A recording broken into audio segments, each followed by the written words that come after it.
everyone, Brian here, Hodges1455, coming at you with another video. In today's video, I've got 3 new pickups here to get shared and put away in the collection, along with a channel shout out. And then I wanted to mention something from John Mangini's video yesterday, so stay tuned for all that. This first pickup here is the 1991 Topps Desert Shield card of Orel Hershiser. And he was somebody I had a nice side PC of as a kid growing up. He was one of my favorite pitchers at the time.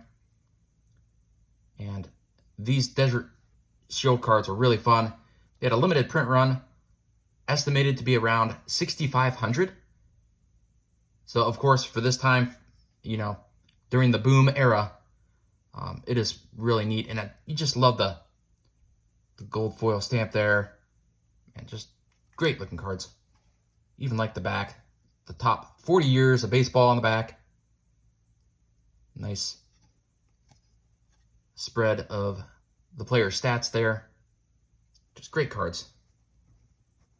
I remember opening packs of these regular Topps cards.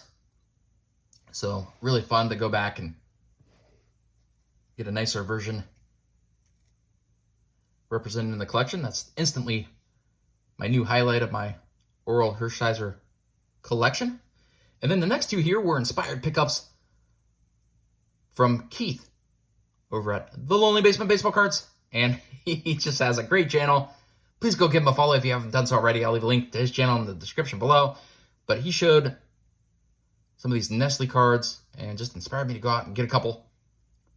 So I wanted to grab 3, so I grabbed 2 Yankees, and I'm going to grab a third one later. But this first one here that I chose to grab was Yankees Ron Guidry. It's one of my favorite starting pitchers from this time frame. This is what the back of the card looks like, which I also really like. Once again, it has the Nestle on the back.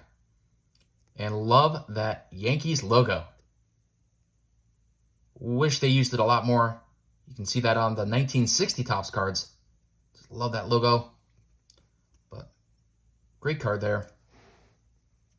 And these were really neat. These were distributed in 132 card uncut sheets. There were 6 different ones. So the complete set was 792. And you could send in 5 Nestle candy bar wrappers along with a small fee, and they would send you an uncut sheet. Just thought that was really cool how they were distributed as well. But once again, the 84 design is just great.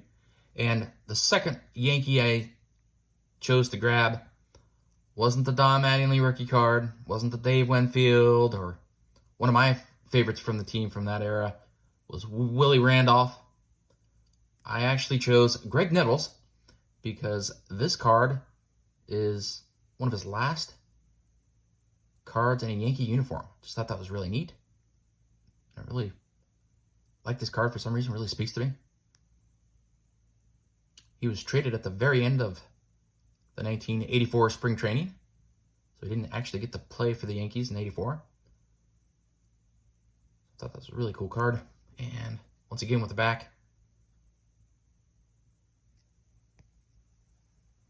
just great cards. Glad that Keith over at The Lonely Basement Baseball Cards shared some of these and inspired me to pick them up. So thanks, Keith. And like I said, please go give him a follow if you haven't done so already. Link will be in the description below. And then I wanted to touch on real quick something John Mangini mentioned in his video yesterday, which was about the new products being really overpriced, and how sometimes as collectors we can feel like we're being priced out of the hobby when it comes to new product. And I can really relate to that. I did want to share something that I found to be helpful and might help someone else out there, a fellow collector, who wants to get some new products, some ultra modern product as well, but don't necessarily want to spend the large amount it takes sometimes to get some of those hobby boxes and stuff. So one thing that I found that works well for me is I have one of my local card shops where I often have stuff like this on the back table. It's hard for me to fit it in here. But this is a 2024 Topps Chrome. When this just came out, there were people coming into the store and just ripping boxes of this, taking the, whatever, the 3 guaranteed autos and the numbered cards out and leaving the rest of the cards behind. And so the store owner would just slap a $15 sticker and stick it on the back table. And this was not only a hobby box, but also a mega box full of in here. And, all the Prism cards were still in there. More rookies than I could count. I mean, it was just loaded, full of stars and everything, and other inserts. Just none of the numbered cards or the autographs. Those were all pulled. But I still got to be able to enjoy and appreciate the new Ultra Modern cards without spending a boatload of money. So I just wanted to mention that. Something to look for if your card shop does something like this. Might be worth checking out after a new release of a product to see if they have something like that. The other thing I like to do if I really want to open the product, so I have a chance at something,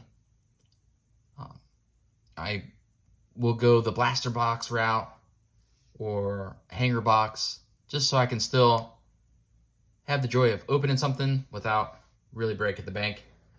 And also wanted to mention too, if you think something like that would be fun for you to go through, you may also want to check out something like a Facebook Marketplace or something like that and try to get in touch with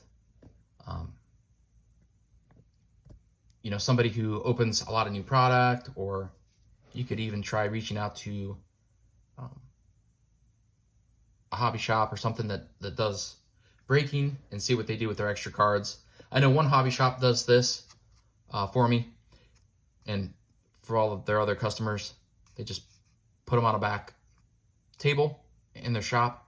And another local shop doesn't do this. They honestly just donate them all to local schools, which is really cool too. So, but it's worth checking out if you're interested in something like that. Just wanted to mention that, just in case it might help a fellow collector enjoy some new product on the cheap. So, hey everyone, thanks so much for watching and enjoy the hobby.